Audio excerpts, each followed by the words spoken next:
Well, the title of my sermon this morning is There is a Day Coming. There is a day coming. And the part of the chapter I want to focus on this morning is starting from verse 10, and we'll read down to verse 14. But the day of the Lord will come as a thief in the night, in which the heavens shall pass away with a great noise, and the elements shall melt with fervent heat. The earth also and the works that are therein shall be burned up. Seeing then that all these things shall be dissolved, what manner of persons ought ye to be in all holy conversation and godliness, looking for and hasting unto the coming of the day of God, wherein the heavens being on fire shall be dissolved, and the elements shall melt with fervent heat. Nevertheless, we, according to his promise, look for new heavens and a new earth, wherein dwelleth righteousness. Wherefore, beloved, seeing that ye look for such things, be diligent that ye be found of him in peace, without spot and blameless. So today, I'm going to be talking about looking forward to the coming of the Lord. So I'm not going to be teaching about end time events so much, but just about how we can live right now as we look forward to that day, and how that can have an impact upon our life, how we live now. So the day of the Lord, or that coming day, is obviously referring to the second coming of Jesus, or the rapture, or the resurrection or the regeneration. So that the second coming of Jesus, that is the day that we're looking forward to. So when I refer to there is a day coming, that's the day I'm talking about. Okay, and it's vitally important as believers today that we understand these future events, because it has a great impact upon how we live right now. Okay, so if you don't understand those future events, you're going to be missing out on great blessings. So I know personally for me, over the last couple of years, this has just been such a great blessing for me, just understanding the end time events. Because before I joined this church, and not long before that, I was really unclear about when the second coming of Jesus was going to happen. I was very unclear about the millennium. I didn't even know, is that actually going to happen? Like, it was so hard to get my head around. And also, like, new heavens and the new earth, how does that all happen? But now that I've got clarity on that, like, it's so amazing. Like, I can look forward to the second coming of Jesus, knowing that it's going to be after the tribulation. The Bible is just so crystal clear on that. And then after that, God's wrath's going to be poured out, and I'll be with the Lord at that time. And then after that, there's going to be 1,000 years where we get to rule and reign on the earth in our resurrected, glorified bodies. Like before, I wasn't clear about that, but now I understand that, and it's just changed how I live my life right now. I can live in faith right now, looking forward to those days, those future events, and that's just amazing. That's just changed my life. So that's what I want to talk about today, how we can live right now, looking forward to those days. And that's what Peter was making a mention of there in chapter 3. He says in verse 12, looking for and hasting unto the coming of the day of God, wherein the heavens, being on fire, shall be dissolved, and the elements shall melt with fervent heat. So he's saying we look forward to those days. And verse 13, nevertheless, we, according to his promise, look for new heavens and a new earth. So again, he's saying that we look for the new heavens and the new earth. And then down in verse 14, wherefore, beloved, seeing that ye look for such things, be diligent that ye be found of him in peace, without spot and blameless. So because we know these things are coming, we need to make sure that we live right now, right now as we look forward to those things. And Peter's saying, be diligent, therefore, because you know these things are coming, it should have an impact upon how you live right now. He says, be diligent that you may be found of him in peace, because we know there's a day coming where he's going to come back, and we want to be found of him, being diligent, serving the God, and at peace with him, without shame. Also, back in verse 11, he says, on the same idea, seeing then that all these things shall be dissolved, so everything that we can see around about us is going to pass away. What manner of persons ought ye to be in all holy conversation and godliness? So because we know there's a day coming, we should conduct ourselves in all holy conversation and godliness. Okay, also I want to have a look at some Old Testament examples of Old Testament believers who also look forward to future events and how they had a massive impact upon how they lived. Turn over to Hebrews chapter 11 and go to verse 13. And while you're turning there, let me read to you from Revelation chapter 1, verse 3. Blessed is he that readeth, and they that hear the words of this prophecy, and keep those things that are written therein, for the time is at hand. So the book of Revelation is given to give us understanding and revelation about the second coming of Jesus Christ and all the events around about that time. And it says there by the Holy Spirit, blessed is he that readeth, and they that hear the words of this prophecy and keep those things that are written therein. So there's great blessing to understanding future events, great blessing to understanding end time events, but also, so it's not just about having the knowledge, you also have to keep those things that are written therein, is what it says there in verse 3 of Revelation chapter 1. So keep those things. The way I interpret that is that you live right now in faith, looking forward to those things. You don't just look at them as information, but then don't embrace them. And we're going to look at in a moment how we can embrace those things.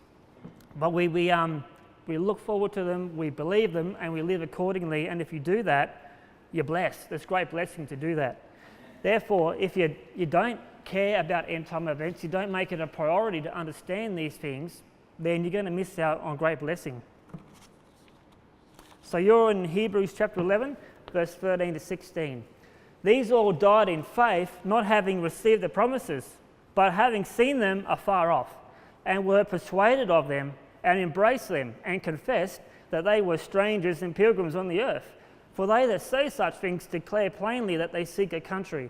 And truly, if they had been mindful of that country from whence they came out, they would have had opportunity to have returned. But now they desire a better country, that is, an heavenly. Therefore God is not ashamed to be called their God, for he hath prepared for them a city. So we can see three keys there when it comes to looking forward to these future events and how we can live right now. First of all, in chapter 11, it says there, for these all died in faith, not having received the promises, and this is the part I want you to focus on, but having seen them afar off. So the first step is that they saw them afar off. So they had revelation of what these future events would be. I guess that's from listening to the prophets. We know that in sundry times in diverse ways God spoke to the fathers through the prophets. So through hearing the prophets, they had understanding, they could see afar off of what these future events would be. And the second step is, and they were persuaded of them. So they believed them. So they had the understanding and the knowledge, and then they believed them. They were persuaded of them. And the third one is they embraced them. So they knew what they were, they saw them afar off, they were persuaded, they believed them, and then they embraced them. So my sermon today is about how we can embrace them right now. And because they embraced them, they confessed that they were strangers and pilgrims on the earth. So we need to live as strangers and pilgrims on the earth because we know our home is not here. Our home is with the Lord. Okay, and that's how the Old Testament saints lived. And they could just, we'll look at it again in a little while, but they just could persevere and endure such torture and hardships because they knew this wasn't their home. They were living as strangers and pilgrims.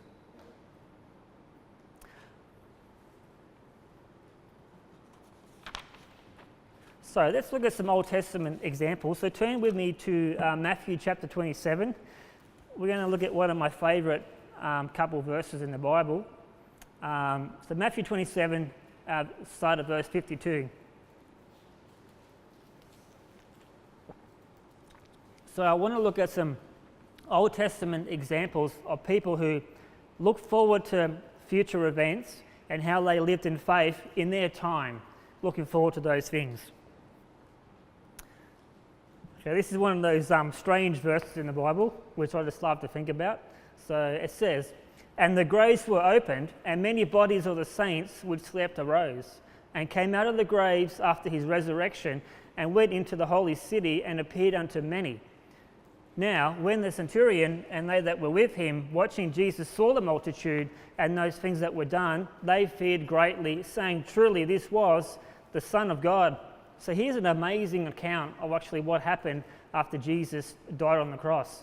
Many of the Old Testament saints were resurrected and walked into the city and just preached the gospel. That's amazing. So I think it's safe to say that these were Old Testament saints that had faith that Jesus was going to come and die on the cross, and that there would be a resurrection at that stage.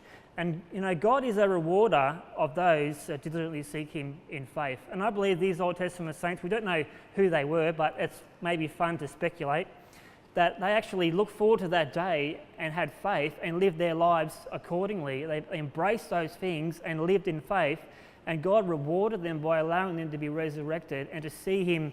I guess we don't know how long they lived for before they died again, but they were allowed to be a part of that resurrection of Jesus Christ, or his death on the cross, and to be there and to be alive on the earth at that time.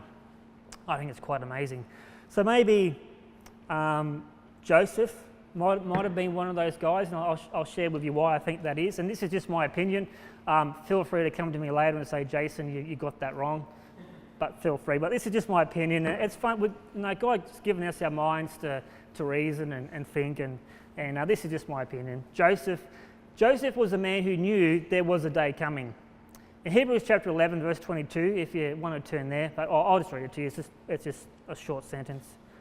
By faith, Joseph, when he died, made mention of the departing of the children of Israel and gave commandment concerning his bones.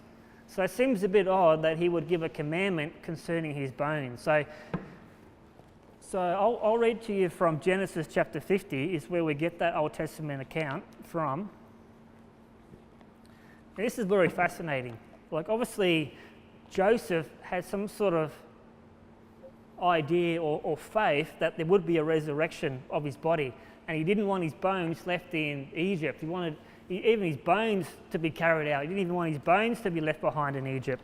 And I'll just read to you from Genesis 50, verse 24. And Joseph said unto his brethren, I die, and God will surely visit you and bring you out of this land unto the land which he swore to Abraham, to Isaac, and to Jacob. And Joseph took an oath of the children of Israel. So he's taken an oath, saying, God will surely visit you, and ye shall carry up my bones from hence. So he made them take an oath. You must carry my bones up from hence when you leave Egypt. And he carried them into, I believe, Hebron, which is just not too far from Jerusalem.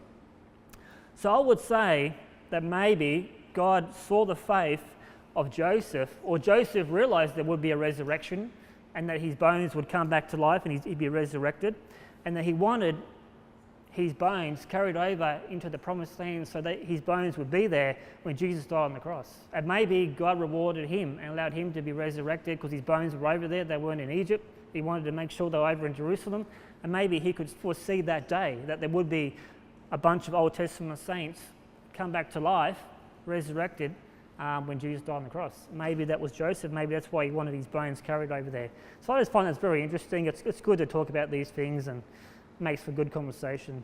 But we can see, but he definitely did have faith, didn't he, that they would first of all be carried out of Egypt, and there would be a resurrection in Jerusalem, because he wanted his bones to be there where it would happen. And maybe God just rewarded his faith, allowed him to be a part of that. So there's great reward for our faith when it comes to, and I'll talk about this in a few minutes, it's great reward when we have our faith towards future events. Okay, and we live right now with great faith looking forward to those things. Another interesting character in the Bible is Job. And Job lived probably somewhere between after the flood to like the patriarchs, Abraham, Isaac, and Jacob, probably somewhere in there, because we know at the end of his life he lived to be over 100 years old.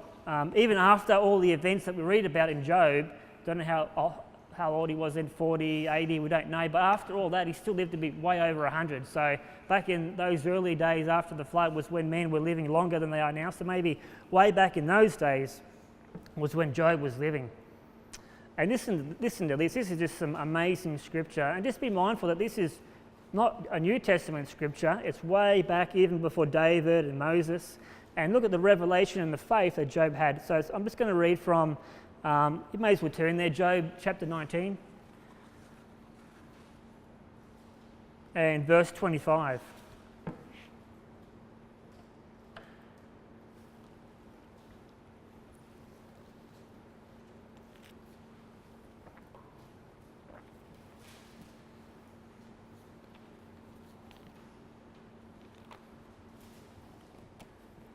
And it says, "For I know that my Redeemer liveth, and that he shall stand at the latter day upon the earth. And though after my skin worms destroy this body, yet in my flesh shall I see God, whom I shall see for myself, and mine eyes shall behold, and not another, though my reins be consumed within me." So here's Job saying that he knows his Redeemer is going to stand upon the earth in the latter days, and he knows that my body is going to be destroyed, I'm going to die, but however, I will still stand in this flesh and see him. Like, what incredible faith, what a credible revelation.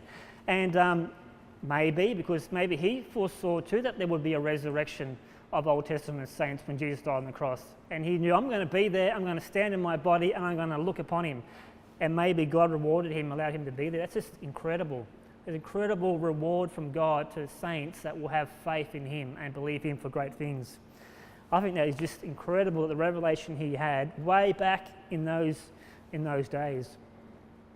And another interesting Old Testament saint, and obviously he wasn't, this is Enoch. We know Enoch wasn't part of those Old Testament saints that rose from the dead, because he was already in heaven at that point. And I want to read from Jude chapter 1 verse 14 to 15. So he had a lot of revelation. Enoch, the seventh from Adam, so way back at the beginning of time. And Enoch also, the seventh from Adam, prophesied of these, saying, "Behold, the Lord cometh with 10,000s of his saints to execute judgment upon all, and to convince all that are ungodly among them of all their ungodly deeds which they have committed, or ungodly committed, and of all their hard speeches which ungodly sinners have spoken against him." It just sounds like Enoch was a hard preacher. Like, his ungodly sinners, ungodly words were spoken, and ungodly, like he was a fired up preacher. He would have been great. He's such an interesting character. So he knew there was a day coming. He could foresee the second coming of Jesus Christ coming down to bring judgment upon ungodly sinners. So he knew there was a day coming. And being a prophet of God too. Also, it's interesting that Enoch's son was Methuselah. And apparently the name Methuselah means his death shall bring judgment. And we know that if you do a study of the New Testament or the Old Testament in Genesis, you can find out that Methuselah died the same year that the flood happened. Okay, so Enoch had revelation that his son was going to die the same year the flood came. It's also interesting too that in light of that Methuselah lived to be 969 years old, the longest person recorded in the Bible. Maybe that was because God knew when he died, he was going to judge the world. So we thought, let's keep him alive for the longest possible. Maybe these ungodly sinners will repent. But obviously they didn't, and God did judge them. So Enoch knew there was a day coming. And by faith, this is Hebrews 11, 5 to 6. By faith, Enoch was translated that he should not see death, and was not found because God had translated him. For before his translation, he had this testimony that he pleased God. But without faith, it is impossible to please him, for he that cometh to God must believe that he is, and that he's a rewarder of them that diligently seek him. So we know that Enoch lived by faith because he pleased God. And he knew there was a day coming. He looked forward to the future. He probably saw the second coming of Jesus, which he did. He probably saw the rapture. He probably saw the saints being caught up into heaven. And he had faith in that, and he lived accordingly, because it says he lived by faith. And I think this is my take on it, that God just saw the faith of Enoch, and it so pleased God that God just allowed, well, you can see what's going to happen. You believe it. You're living in faith. Well, I'll just allow you to have your own rapture right now and caught him up into heaven right now. That's just such an interesting story. Look, don't really know why it happened, but definitely it would have to be something to do with Enoch's faith. And God just said, well, you don't need to wait till the end. I'll just rapture you right now. And it's just an amazing story. And it just goes to show that God's a rewarder of those that have faith. And another Old Testament character that, of course, we know had great faith was Moses. And also in Hebrews chapter 11, verse 24 to 26, let me read to you. By faith Moses, when he was come to years, refused to be called the son of Pharaoh's daughter, choosing rather to suffer affliction with the people of God than to enjoy the pleasures of sin for a season, esteeming the reproach of Christ greater riches than the treasures in Egypt, for he had respect unto the recompense of the reward. So Moses knew there was a day coming, a day of great reward, and that enabled him to live in faith in his day, to not be tempted or not give in to the pleasures of sin for a season, but he esteemed being persecuted for Christ as greater riches than everything in the world at that time. So it's amazing that it says there that he esteemed the reproach of Christ. So he knew about Jesus Christ himself. He might not have known his name to be Jesus, but he knew that the Christ was coming, and he caused him to forsake Egypt and forsake the pleasures of this world.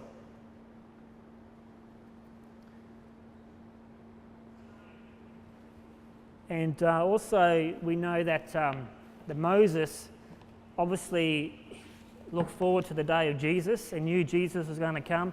And let me just read to you from Deuteronomy chapter 18. You don't need to turn there, I'll just read it for you. And read verse 15. For the Lord thy God will raise up unto thee a prophet from the midst of thee, of thy brethren, like unto me. Unto him ye shall hearken. And then jump down to verse 18. I will raise them up a prophet from among their brethren, like unto thee, and will put my words in his mouth, and he shall speak unto them all that I shall command him. And it shall come to pass that whosoever would not hearken unto my words, which he shall speak in my name, I will require it of him. So Moses preached very clearly that the Christ was going to come, and he looked forward to that day.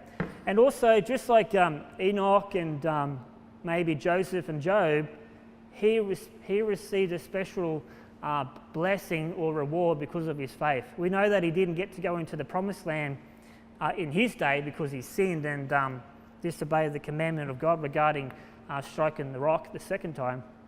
But he still received a better blessing, I would say. So have a look at Matthew 17, if you want to turn there, and verse 1.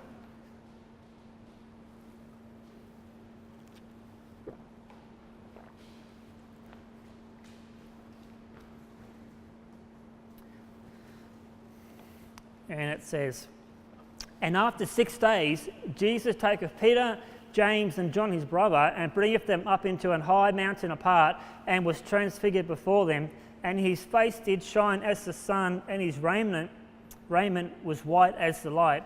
And behold, there appeared unto him Moses and Elias talking with him. So here all of a sudden Moses appears with Jesus thousands of years later, talking to him on the Mount Transfiguration. So I would say that because Moses had such great faith and lived for God and looked forward to that future day, just like he allowed those other Old Testament saints to enjoy a special reward, so Moses also was allowed to appear with Jesus on the Mount Transfiguration and receive that incredible blessing. So it goes to show there is blessing if we are very purposeful with our faith.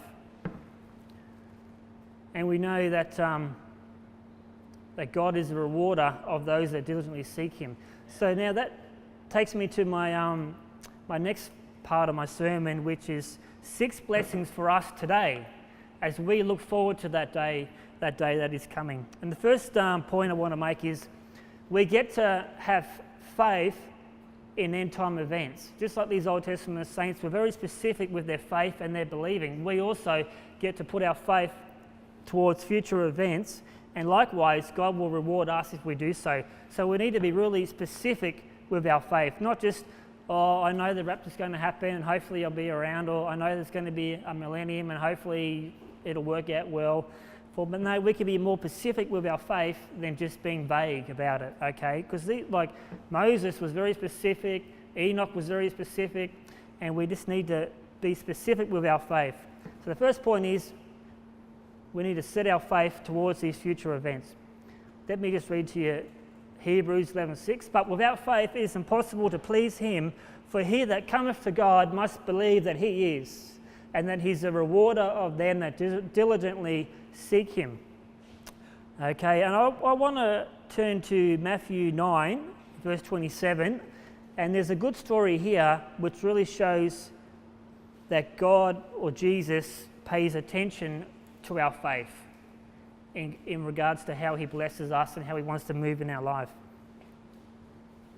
So Matthew 9, verse 27,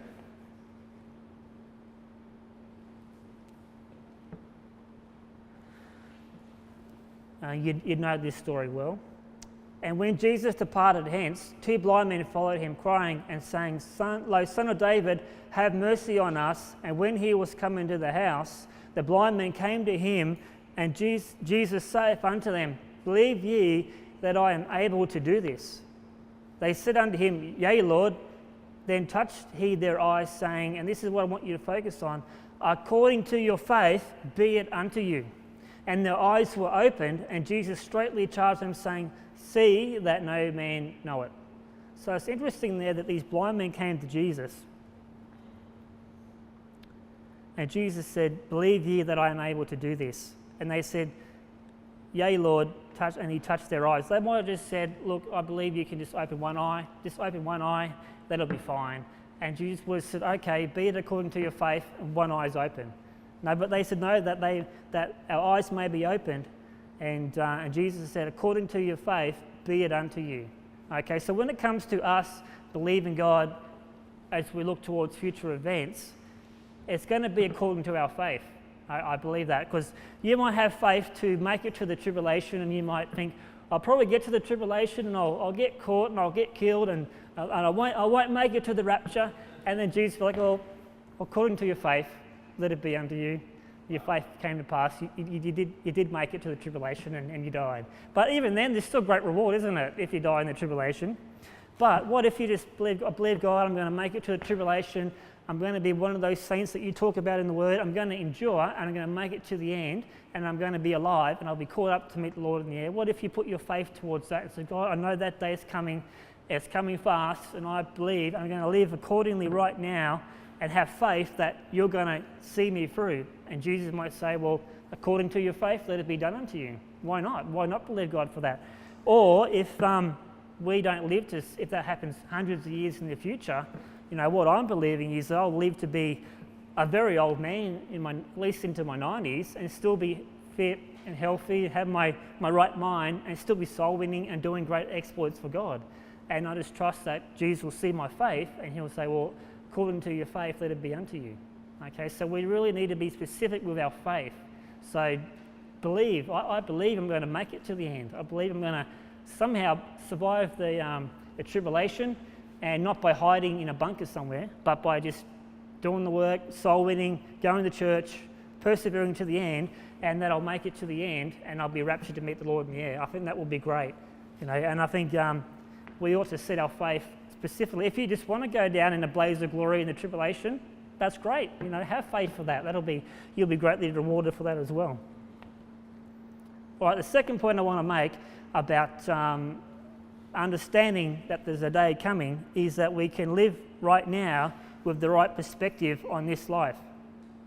So let me read for you from Colossians chapter 3, verse 1 to 4.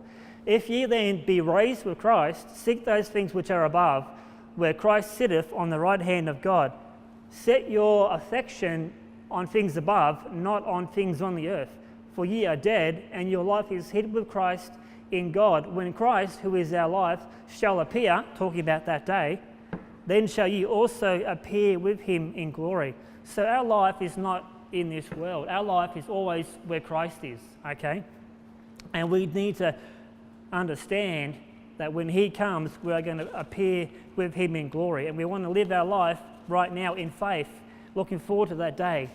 And we don't want to be living for this world. We don't want to be seeking after the things of this world, trying to build earthly kingdoms. Because if you think about it, our life here may be 60, 70, 80 years, even compared to like the millennium. It's such a short time. And then eternity after that, we want to make sure that we spend our time in this world not living for our short time in this life, which is just but a vapor. We want to be living for the future, living for the second coming of Christ and these eternal rewards. Our home is always where the Lord is, okay? For wheresoever the carcass is, there will the eagles be gathered together. And that's Matthew 24:28. Speaking of carcass being symbolic of Jesus, when Jesus returns, all the eagles in an instant, in a moment, will be, well, maybe not in an instant, but they will be gathered to him very quickly and be with him. That's why where he is our home. So when he returns, we're going to be straight there with him. And let me read to you from 2 Corinthians chapter 5, verse 1 to 2. For we know that if our earthly house of this tabernacle were dissolved, we have a building of God, and house not made with hands, eternal in the heavens. For in this we groan, earnestly desiring to be clothed upon with our house which is from heaven. So we're not at home in this body. Our home is going to be our house in the heavens. And we're going to put off this tabernacle at some stage, and we're going to put on a new body, and we're going to be with the Lord forever. So in light of that, we need to have the right perspective, don't we? Because this life is going to pass away so quickly. It's kind of like, just say, like we live here on the Sunshine Coast, and if we went to a holiday down in Temora, which we did last year, and when I was in Temora, it was pretty lame. It wasn't much fun. It was like hot and dry, and there's no good friends and nothing to do at all, except, other than spend time with my mum and her cats. And there's nothing to do, but look, I wasn't worried about that. Like, there could have been like a drought, there could have been like a natural disaster happen, and I wouldn't have been worried about it because it's not my home. I know I'm going back up here where there's friends and a great church and there's just a great place to live. It's kind of like here, our time on planet Earth now is like me going for a holiday in tomorrow. It might not be that great at times, and it's pretty lame, and we haven't really got the Lord with us, but we know, well, this is only a short time. Who cares if the Sodomites had their moment? Who cares if the reprobates, are carrying on and trying to change laws and all that? Because we're not here for a long time, because we know there's a day coming. Amen. So we don't want to be too hung up and too caught up in the affairs of this life, trying to change governments and get into politics, because we don't live here, we're just passing through. We're strangers and sojourners in this life. So understanding there's a day coming helps us to have the right perspective on this life. And number 3 is, will we be motivated to be healthy so that we can work towards rewards? Let me read to you 2 Corinthians chapter 5, verse 9 and 10. Wherefore we labour, that whether present or absent, we may be accepted of him. For we must all appear before the judgment seat of Christ, that everyone may receive the things done in his body, according to that he hath done, whether it be good or bad. So we're going to be rewarded for things that we do in this body. Okay, so if we understand that, if we understand there's going to be great reward for what we do in this body, we ought to take a bit of care of our body. 1 Timothy 4:8 says, for bodily exercise profits little, but godliness is profitable unto all things, having promise of the life that now is, and of that which is to come. So bodily exercise does profit a little, okay? And I know when it comes to my soul winning, when I first started soul winning, I really struggled to keep up. I was out soul winning with Brother Callum one time in Mullaney, and if anyone knows, I guess we've all been soul winning with Callum, and he's very active and very fast and passionate. And but one time in Mullaney, we went soul winning and had to walk down a hill. That was all good, but then coming back up the hill was all I could do to walk up the hill. I was just so exhausted. I thought, oh, this is not good enough. So that motivated me to do a little bit of bodily exercise by taking up running and whatnot. Now I can run up that hill. Anyway, so when I go soul winning with Callum now, I can keep up. It's all good. So we need to be mindful that our bodies are very beneficial to be healthy, because we can still use them to work towards rewards. So if we're sick and we're not healthy, then we're not going to be able to do the work that we want to do. And I understand that sometimes there's physical illnesses which we don't have control over, so we understand that and God understands that. But as much as we can, we need to live healthy so we can work towards building rewards, because we know there's a day coming. And the 4th point, and getting towards the end now, is that we know the wicked will be punished. We know there's a day coming where the wicked will be punished. And let me read to you from Isaiah chapter 13, 6 to 11. We know when the day comes for us, it's a day of salvation, it's a day of rejoicing, it's a day of comfort, it's a day of incredible blessing, but not so for the wicked that are alive on the earth at that time. Howl ye, for the day of the Lord is at hand. It shall come as a destruction from the Almighty. Therefore shall all hands be faint, and every man's heart shall melt, and they shall be afraid. Pangs and sorrows shall take hold of them. They shall be in pain as a woman that travaileth. they shall be amazed one at another. Their faces shall be as flames. Behold, the day of the Lord cometh, cruel, both with wrath and fierce anger, to lay the land desolate, and he shall destroy the sinners thereof out of it. But wait, there's more. For the stars of heaven and the constellations thereof shall not give their light, and the sun shall be darkened in his going forth, and the moon shall not cause her light to come, and I will punish the world for their evil, and for the wicked for their iniquity, and I will cause the arrogancy of the proud to cease, and will lay low the haughtiness of the terrible. So we see that the day coming, the wicked are going to be severely punished for their wickedness and for all the sinful things they've done. That's the same day that Enoch saw and prophesied about. So how that affects us now is that we can watch TV. Well, we don't recommend you watch too much TV, but you can just see the political agenda with the gay marriage and all the reprobates and the sodomites just being proud and just protesting and just making everything just so public and just trying to push all that garbage and that filth onto us. We can be tempted to be discouraged, and God, why don't you punish that? Why are you allowing that? But we know there is a day coming where God is going to punish the sodomites and the reprobates and all the ungodly sinners for all the wicked things they've done.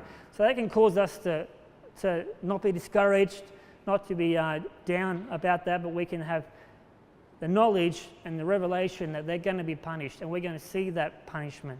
And it gets better. Revelation 2 verse 6 to 7 says, and he that overcometh and keepeth my works unto the end, to him will I give power over the nations. And he, this is the person talking about you and I, and he shall rule them with a rod of iron, as the vessels of a potter shall they be broken to shivers, even as I received of my Father. So even as us, as believers, we're going to be rewarded according to our works, and we shall rule over them with a rod of iron. So if some of these wicked people actually survive God's wrath and make it through, it'll be us ruling over them. Okay, and that's something to look forward to, and that's another thing that you can believe for. You can believe, I'm going to be that person. I'm going to be rewarded. I'm going to be living in the millennium, and I'll be ruling over these filthy people who, I don't know if they're going to survive the time of God's wrath, but if they do, you can be ruling over them with a rod of iron, and maybe putting them to death according to the righteous government that we'll have at that time. It's quite amazing. Now this brings me to my second last point, and I'll just make this one quick. And the fifth blessing of looking forward to that day is knowing that it helps us endure hardships and suffering right now, knowing that there's a great time of blessing and reward coming. Let me read to you from Hebrews chapter 11. Maybe I should have had Hebrews 11 as my Bible verse, Bible chapter. Verse 35 to 40. Women received their dead raised to life again, and others were tortured, not accepting deliverance, that they might obtain a better resurrection. And others had trial of cruel mockings and scourgings, yea, moreover, of bonds and imprisonment. They were stoned, they were sawn asunder, were tempted, were slain with the sword. They wandered about in sheepskins and goatskins, being destitute, afflicted, tormented, of whom the world was not worthy. I just love that. The world just was not worthy of them, so they rejected the world and lived for God. They would rather suffer all these terrible things than live for this world. They wandered in deserts and in mountains and in dens and caves of the earth, and these all, having obtained a good report through faith, received not the promise, God having provided some better thing for us, that they, without us, should not be made perfect. So that's just amazing that because of faith, because they looked forward to the future time, they could endure such trials and such torture, and it seems like they weren't fazed about it. It seems like they just, of whom the world was not worthy. It wasn't like, oh no, should I give into the world? But no, the world just wasn't worthy. They just disregarded the way of the world and said, no, we're going to seek first the kingdom of God. And that leads me to my last point, and I think this last point I've saved the best for last. This is probably the most important point I want to make about us as we look forward to that day, and is that we get to teach our children. We get to teach our children about end time events, and we get to teach them how they ought to live right now as they look forward to those things. And I think that's the most important thing. And what a shame it would be if we ourselves understand and we live right and we receive great reward in the millennium, but then we fail to really make the point home to our children. Okay, and they, not saying that they'll go to hell, but they'll be saved still. But if we don't teach them how we can live right now and receive rewards, they might not receive the full reward that they otherwise could have done in the millennium. Okay, obviously we need to teach our kids about salvation so they can be saved and be there. But however, we still need to take the time to teach our children about end time events. Let me read to you from Genesis 49 verse 1. And Jacob called unto his sons and said, Gather yourselves together, that I may tell you that which shall befall you in the last days. So Jacob knew it was important to tell his sons, his children, about future events that they will be a part of. And we need to, with our children, gather our children around and sit down with them and tell them what shall befall them in the last days. And I thank God that Pastor Kevin has preached some great messages on the rapture and the millennium and the new heavens and the new earth. And our children have been hearing terms like rapture and all that. So I was like, well, what's that all about? You know? And I don't know, Erin and Georgia have sat down and listened to some of Kevin's sermons together and talked about what's going to befall them in the end times. And Lily and I sat down, we talked about the rapture and tribulation and all those sort of things. So we want our kids to grow up knowing what they can look forward to, and therefore they're going to live accordingly in this life. We don't want our children to embrace this world and the things of this world. We want them to live as sojourners and strangers and see the world as not being worthy. And they can do that if they understand that God has got great reward for them in the millennium. For 1,000 years, our children are going to be blessed. Our sons can rule and reign with Christ over nations and cities and districts, and who knows, and maybe our children our daughters get to be a receptionist to Jesus, or receptionist to Moses. I don't know, but obviously there's great reward for the women as well. Okay, so they're my 6 points for you today. And so what I want to focus on, what I want you to focus on and take away from this sermon is that we get to live in faith right now and embrace those future things, and we look forward to them. And we can forsake this world and live as pilgrims and strangers and exercise our faith towards God to be a part of those future events. And God is a rewarder of those that diligently seek Him. So let's pray.